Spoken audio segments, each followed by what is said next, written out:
Il y a en ce moment une histoire en train de se dérouler que presque personne ne relit comme elle devrait l'être. Le président des États-Unis s'est envolé pour Pékin cette semaine avec le chef de la direction de Boeing dans sa délégation. Depuis un dîner d'État à l'intérieur du Grand Palais du Peuple, Donald Trump est allé sur Fox News et a déclaré à Sean Hannity que Xi Jinping venait tout juste d'accepter de commander 200 avions Boeing. Les Hambei, Boeing en voulait 150. Le président a dit qu'ils en avaient obtenu 200. Dans la version trumpienne de la diplomatie, la facture semble arriver avant même que quiconque ait vu le contrat. Cette phrase devait être reçue comme un triomphe. Elle devait prouver que le voyage avait fonctionné, que les deux plus grandes économies du monde se reparlaient, que l'industrie manufacturière américaine était de retour, que l'homme dans la pièce savait conclure. Et dans la mise en scène de la visite, c'est exactement comme cela que l'affaire a été vendue. L'emballage était du pur théâtre de l'ère Trump. Le gros chiffre d'abord, les petits caractères quelque part en coulisses, mais quelques minutes après l'annonce, l'action de Boeing a chuté de près de 4%. En moins d'une heure. Des analystes de Wall Street qui suivaient cette transaction depuis des mois expliquaient à la télévision pourquoi une commande de 200 avions, ce qui serait le plus important engagement chinois envers Boeing en près d'une décennie, était traité par les marchés comme une déception, même Wall Street, qui n'est pourtant pas exactement allergique au battage médiatique, semblait demander où se trouvaient les vrais documents. À environ 3000 km plus au nord, dans une ville tranquille appelée Mirabel, juste à l'extérieur de Montréal, le Premier ministre canadien regardait les mêmes nouvelles. Mark Carney avait de bonnes raisons de les suivre attentivement, car 8 jours plus tôt, en un seul après-midi, dans cette même ville québécoise, il avait discrètement signé la plus grande commande d'un avion commercial construit au Canada de toute l'histoire de ce pays. La plupart des médias traitent ces deux histoires comme si elles appartenaient à des pages différentes du journal. Ce n'est pas le cas. Ce qui s'est réellement passé à Pékin, Tsachi, au deuxième jour de sa visite d'État, le président Trump s'est assis pour une entrevue télévisée avec l'animateur de Fox News, Sean Hannity. Il avait passé la journée en réunion avec le président Xi. Il avait assisté à un banquet d'État au Grand Palais du Peuple. Et pendant l'entrevue, il a dit que Xi avait accepté, ce jour-là même, de commander 200 appareils Boeing. Il a utilisé l'expression 200 gros morceaux. Il a répété 2 fois que Boeing avait demandé 150 appareils et qu'il avait poussé le nombre à 200. Le secrétaire au Trésor, Scott Bessent, laissait entendre depuis des jours qu'une importante commande de Boeing s'en venait. Le chef de la direction de Boeing, Kali Orper, avait personnellement voyagé avec le président au sein d'une délégation qui comprenait aussi les chefs de la direction de BlackRock, de Tesla et de Goldman Sachs. À tous égards, il s'agissait du rassemblement le plus concentré de pouvoir corporatif américain à visiter Pékin depuis des années. Et le gros titre qu'il voulait rapporter à la maison, c'était Boeing. Quand le slogan est « J'en ai obtenu davantage », les détails ont une étrange tendance à être traités comme des accessoires optionnels. Voilà le cadrage officiel. La chronologie opérationnelle raconte une autre histoire. Depuis près d'une décennie, Boeing est effectivement tenu à l'écart du marché chinois. Le gel a commencé avec l'immobilisation mondiale du 737 MAX après 2 écrasements mortels, et il s'est approfondi à mesure que les tensions commerciales s'aggravaient sous 3 administrations présidentielles successives. Entre 2018 et le début de cette année, Boeing a livré au total un peu plus de 100 appareils à des clients chinois, soit à peu près le même nombre de MAX que les compagnies aériennes chinoises avaient accepté en une seule année. En 2018 seulement, pendant cette période de sécheresse, le principal concurrent de Boeing a pris la place. Airbus n'a pas seulement pris une partie des affaires de la Chine, Airbus en a pris presque la totalité en 2019. Le régulateur national chinois de l'aviation a passé une seule commande de 300 appareils Airbus. Plusieurs grandes commandes ont suivi cette année. Airbus avait bâti sur le marché chinois une position que les analystes de l'aérospatiale décrivent sans réserve comme dominante. La Chine est en voie de devenir le plus grand marché aéronautique du monde au cours des 20 prochaines années. Sa flotte commerciale devrait à peu près doubler pour atteindre près de 10 000 appareils. Le fait que Boeing soit exclu de ce marché n'est pas un problème trimestriel. C'est un problème existentiel. Ainsi, lorsque des informations ont commencé à circuler plus tôt cette année, selon lesquelles Boeing et Pékin négociaient un important ensemble de commandes, les chiffres évoqués étaient énormes. Bloomberg a rapporté en mars que l'accord pourrait porter sur jusqu'à 500 monocouloirs, 737 MAX. Reuters a rapporté des chiffres similaires provenant de sources de l'industrie. La banque d'investissement Jefferies a modélisé une commande potentielle de 500 à 600 appareils, avec en plus environ 100 gros porteurs. Au moment où l'avion présidentiel a atterri à Pékin, les marchés de prédiction attribuaient une probabilité de 82% à une annonce majeure concernant Boeing. L'attente ne portait pas sur la question de savoir si elle aurait lieu, mais sur son ampleur, 200 avions. C'est un vrai chiffre. Selon les standards des 8 dernières années, c'est un retour important sur un marché dont Boeing a cruellement besoin. Mais 200 avions, c'est aussi moins de la moitié de ce que le marché modélisait. Pour un mouvement bâti sur des tours de victoire démesurés, une demi-miche est plus difficile à présenter comme un banquet. Et dans l'annonce faite par Trump sur Fox News, le président n'a pas précisé quels appareils étaient inclus. Il n'a pas nommé les compagnies aériennes qui prendraient livraison. Il n'a pas dit si l'accord était un contrat ferme, un cadre préliminaire ou un engagement politique qui doit encore être transformé en document signé. Il a dit 200 gros morceaux. Il a dit que cela représentait beaucoup d'emplois. C'est le tour de magie des conférences de presse, dire le chiffre assez fort et espérer que les colonnes manquantes disparaissent. Le marché a évalué ce qu'il voyait. Les actions de Boeing ont chuté d'environ 4% dans les échanges de l'après-midi, leur plus forte baisse en une seule journée depuis des mois. Un sénateur américain avertit publiquement que la Chine n'a, selon ses mots, jamais respecté un seul contrat qu'elle ait signé. Les actions ont regagné une partie du terrain perdu à la clôture, mais le message des investisseurs professionnels était clair. Le chiffre faisait le gros titre, les détails manquaient, et ce sont les détails qui font que des accords comme celui-ci deviennent réels ou disparaissent discrètement. Voilà le premier élément de l'histoire. Si l'on met tout cela en regard de ce qui s'est passé au Québec 8 jours plus tôt, le calendrier compte plus que presque personne ne l'a remarqué. Le 6 mai, Marc Carney est entré dans un hangar de l'usine d'Airbus Canada à Mirabel, juste au nord de Montréal. Il se tenait aux côtés de la première ministre du Québec, Christine Fréchette. Il se tenait aux côtés du chef de la direction de la division des avions commerciaux d'Airbus, Lars Vauna, et il se tenait aux côtés de Tony Fernand, le cofondateur d'AirAsia, l'un des plus grands groupes aériens à bas coût d'Asie.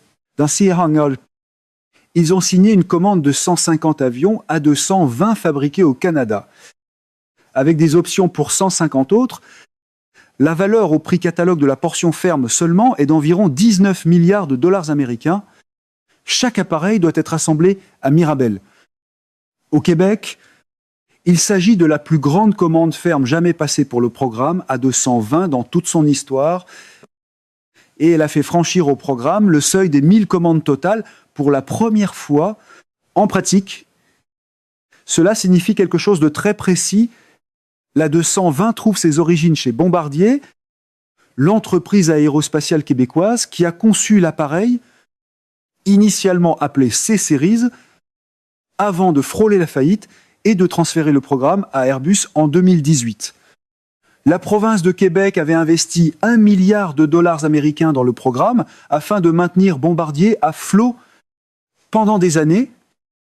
La question qui planait sur Mirabel était de savoir si la chaîne pouvait même survivre. Airbus produisait seulement 7 ou 8 à 220 par mois.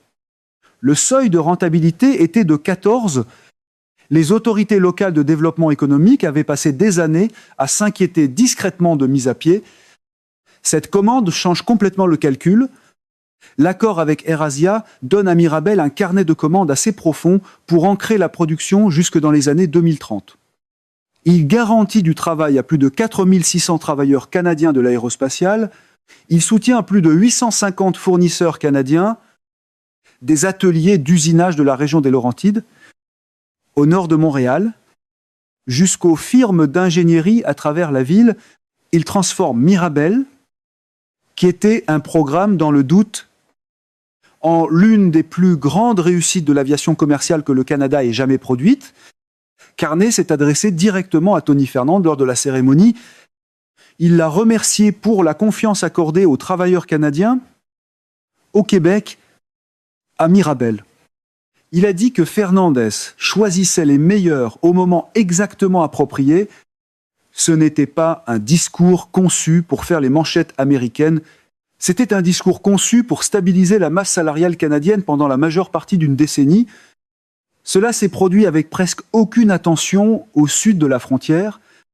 Toutes les stratégies économiques n'ont pas besoin d'un micro doré pour prouver qu'elles existent. C'est la partie de l'histoire qui devrait provoquer la réaction la plus forte. La question n'est pas vraiment de savoir si 200 est plus grand que 150. La question est de savoir quel type de chiffre chacun de ces nombres représente.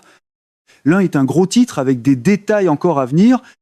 L'autre est un contrat signé avec un calendrier de livraison, un acheteur nommé, une usine nommée et une date de première livraison au premier trimestre. Et cette distinction entre un chiffre annoncé à la télévision et un chiffre écrit dans un accord juridiquement contraignant est quelque chose qui a tendance à se perdre lorsque le cycle de l'actualité avance vite. Les mathématiques à la Trump gagnent le bandeau télévisé, les contrats gagnent la décennie. Il y a une autre couche à comprendre. AirAsia est un transporteur malaisien, la Malaysie, comme une grande partie de l'Asie du Sud-Est, se trouve dans l'orbite économique chinoise plus large. Le programme A220 de Mirabel est détenu conjointement par Airbus et par la province de Québec, qui détient une participation de 25%. La chaîne de Mirabel, celle qui vient de recevoir cette commande de 19 milliards de dollars, construit des appareils pour des clients en Asie et dans le reste du monde, en dehors des États-Unis. Et les bases de cette relation n'ont pas été posées la semaine dernière. Elles ont été posées il y a 4 mois. En janvier de cette année, Mark Carney est devenu le premier Premier ministre canadien en près d'une décennie à visiter Pékin. Il a rencontré le président Xi, il a rencontré le Premier ministre Li Kang, il a signé un nouveau partenariat stratégique couvrant le commerce, l'énergie et l'aérospatiale. Dans cet accord, la Chine s'est explicitement engagée à accueillir les investissements canadiens dans l'aérospatiale et la fabrication avancée. Carney est rentré avec une entente préliminaire sur les droits de douane visant le canola. Les droits chinois sur les graines de canola canadiennes devaient passer d'un taux combiné d'environ 85% à environ 15%, débloquant près de 3 milliards de dollars en commandes d'exportation canadiennes. Il a fixé un objectif national visant à augmenter les exportations canadiennes vers la Chine de 50% d'ici 2030. Cette visite a eu lieu 4 mois avant que Donald Trump ne s'envole pour Pékin avec le chef de la direction de Boeing dans sa délégation. Carney y était d'abord. Il a rencontré les mêmes dirigeants, il a signé des documents dans le même Grand Palais et y était avec une stratégie qui ne dépendait pas d'une seule conférence de presse pour définir si elle avait réussi. Voilà la partie embarrassante pour les hommes de spectacle parfois. Le dossier discret bat le tour de victoire télévisé. C'est ici que les deux histoires se croisent d'une manière qui devrait inquiéter quiconque observe la carte du commerce mondial se redessiner en temps réel. Le cadrage habituel de l'actualité de cette semaine est que Donald Trump est allé en Chine et a rapporté une commande pour Boeing. Le cadrage habituel de l'actualité de la semaine dernière, dans la mesure où elle a été rapportée aux États-Unis et qu'Airbus a signé une entente avec une compagnie aérienne malaisienne, ces deux cadrages passent à côté de ce qui se passe réellement. Ce qui se passe réellement, c'est que deux gouvernements nord-américains poursuivent deux stratégies complètement différentes pour dialoguer avec le marché aéronautique asiatique. Et le premier tableau de pointage ne dit pas ce que les manchettes suggèrent. La stratégie américaine est bruyante, transactionnelle et dépendante de la capacité d'un seul dirigeant à livrer un chiffre sur une scène. La stratégie canadienne est discrète, structurelle et liée à des usines qui existent déjà sur le sol canadien, construisant des avions que les travailleurs canadiens savent déjà fabriquer. D'un côté, on vend la séance photo. De l'autre, on alimente la chaîne d'assemblage. Considérez les chiffres côte à côte. 200 appareils Boeing, type non précisé, valeur non divulguée, statut contractuel incertain, annonce faite lors d'une entrevue télévisée pendant une visite d'État, 150 appareils à 220, modèle précisé, valeur d'environ 19 milliards de dollars. Contrat ferme, option pour 150 autres, cérémonie de signature tenue à l'intérieur de l'usine d'assemblage de Mirabel, communiqué officiel publié par le gouvernement du Canada, par Airbus, par AirAsia et par la province de Québec. Le calcul ne se transforme pas proprement en l'histoire que les États-Unis voulaient raconter cette semaine. Il est difficile de transformer non précisé en stratégie industrielle, même avec un angle de caméra favorable. Le point plus profond est le suivant. Lorsque Boeing a été tenu à l'écart de la Chine pendant près d'une décennie, l'industrie aéronautique mondiale n'a pas attendu. Les compagnies aériennes qui avaient besoin de monocouloirs pour des routes asiatiques ont continué à commander. Elles ont commandé Airbus, elles ont commandé la famille A320, elles ont commandé la 220, elles ont construit des flottes qui dépendent de chaînes de production européennes et canadiennes. Et ces chaînes de production ne sont pas restées les bras croisés en attendant que la politique américaine se stabilise. Elles se sont développées, elles ont pris le travail, elles ont bâti les relations. Il y a dans l'histoire de Mirabel une ironie particulière qui mérite d'être nommée. L'appareil qui est maintenant assemblé, la Ikuzirme, était à l'origine une conception canadienne. Bombardier l'a développé. Bombardier a failli faire faillite en le construisant. La province de Québec a injecté 1 milliard de dollars dans le programme pour le sauver. Puis, en 2018, Bombardier a cédé tout le programme à Airbus, essentiellement gratuitement. À l'époque, ce transfert avait été traité dans les pages financières canadiennes comme une défaite. Une entreprise canadienne forcée de céder sa meilleure technologie à un concurrent européen. 8 ans plus tard, ce même programme, désormais sous gestion européenne, sur une chaîne d'assemblage canadienne avec une participation du gouvernement canadien, vient de recevoir la plus grande commande de son histoire. L'avion que le Canada a un jour presque perdu est devenu l'avion que le Canada vend maintenant au monde. Et cette histoire n'est pas terminée. Avec la commande d'AirAsia en main, Airbus envisage maintenant sérieusement de lancer une version allongée de l'A220. Un appareil qui concurrencerait encore plus directement le 737 MAX de Boeing, le même appareil que Trump essaie maintenant de vendre à la Chine. Rien ne perce un discours de retour en force comme un concurrent qui construit discrètement la prochaine réponse.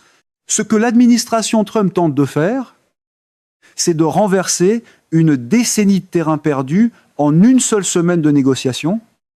L'annonce des 200 avions, si elle est confirmée et livrée, à idée là, Boeing en a cruellement besoin. Les travailleurs américains de l'aérospatiale en ont cruellement besoin, mais cela n'efface pas ce qui s'est passé pendant les années où Boeing était absent. Cela ne défait pas la domination d'Airbus dans les livraisons chinoises. Et cela ne change pas le fait que De l'autre côté du même continent, le Canada a passé les 12 derniers mois à construire discrètement une stratégie parallèle qui commence maintenant à produire des résultats. Une décennie de terrain perdu ne s'efface pas par une seule phrase prononcée en heure de grande écoute. L'approche canadienne envers la Chine sous Carney a été décrite par son propre gouvernement comme pragmatique, fondée sur les intérêts et orientée vers l'autonomie stratégique. Le Canada continue de maintenir des droits de douane sur les véhicules électriques chinois. Le Canada continue de coordonner ses efforts avec ses alliés dans l'Indo-Pacifique en matière de sécurité maritime. Carney doit se rendre en Inde, en Australie et au Japon dans les prochains mois. L'engagement canadien avec Pékin n'est pas une romance, c'est un recalcul mené en coordination avec un réseau plus large de puissance moyenne. Plutôt qu'en isolement, l'approche américaine cette semaine était différente. Elle était bilatérale, transactionnelle et personnelle. Il n'y a rien de fondamentalement mauvais là-dedans. L'engagement bilatéral peut débloquer des impasses. Les sommets directs peuvent permettre des avancées que des années de processus bureaucratiques ne peuvent pas obtenir. Mais la durabilité de ce qui se construit n'est pas déterminée par l'annonce, mais par les documents qui la suivent. Un partenariat stratégique annoncé des mois à l'avance, une série de cadres commerciaux superposés, une importante commande d'avions signée à l'intérieur d'une usine en activité. C'est considérablement plus difficile à défaire qu'un chiffre livré devant une caméra de télévision lors d'un dîner d'État. La caméra peut capter une fanfaronnade. Elle ne peut pas fabriquer une chaîne d'approvisionnement. Ce qui vient ensuite est la question à laquelle aucun des deux gouvernements ne répond encore publiquement. Boeing doit encore transformer l'annonce de Trump en contrat ferme. Les compagnies aériennes d'État chinoises doivent encore décider quel modèle d'avion elles accepteront réellement, selon quel calendrier de livraison et à quel prix. L'accord pourrait être confirmé dans les prochaines semaines. Il pourrait être discrètement révisé à la baisse ou il pourrait suivre la voie de l'engagement de janvier 2020. Lorsque Pékin avait promis d'acheter pour 77 milliards de dollars de biens américains, y compris des avions, avant de ne jamais donner suite après le déclenchement de la pandémie. L'histoire des grands engagements chinois envers Boeing est une histoire de manchettes qui n'ont pas toujours survécu au contact du cycle politique suivant. C'est le risque de gouverner par les manchettes. Les documents du lendemain peuvent être beaucoup moins flatteurs que les applaudissements du soir. Pendant ce temps, à Mirabel, le premier A220 d'Eurasia doit être livré au premier trimestre de 2028. La chaîne d'assemblage fonctionne. La chaîne d'approvisionnement bouge. Le gouvernement du Québec révise déjà ses projections de croissance. Cette commande n'attend pas un communiqué de presse. Elle est déjà au travail. Il fut un temps où l'Amérique menait, le Canada suivait, et les grandes annonces qui façonnaient l'aviation mondiale venaient de Washington ou de Chicago, pas d'Ottawa ou de Montréal. Ce monde est en train de changer, non pas parce que le Canada est plus bruyant, il change parce que le Canada est plus discret et que le travail qu'il a accompli dans le silence commence à produire des résultats que la version bruyante de l'art politique américain ne peut pas égaler. La version bruyante obtient encore les projecteurs, la version discrète commence à obtenir les commandes. 200 avions Boeing, condition à annoncer 150 à 220. Condition déjà signée. Le contrat se dit presque tout sur la façon dont la prochaine décennie de stratégie économique nord-américaine va se jouer et sur l'endroit où le poids risque le plus de tomber.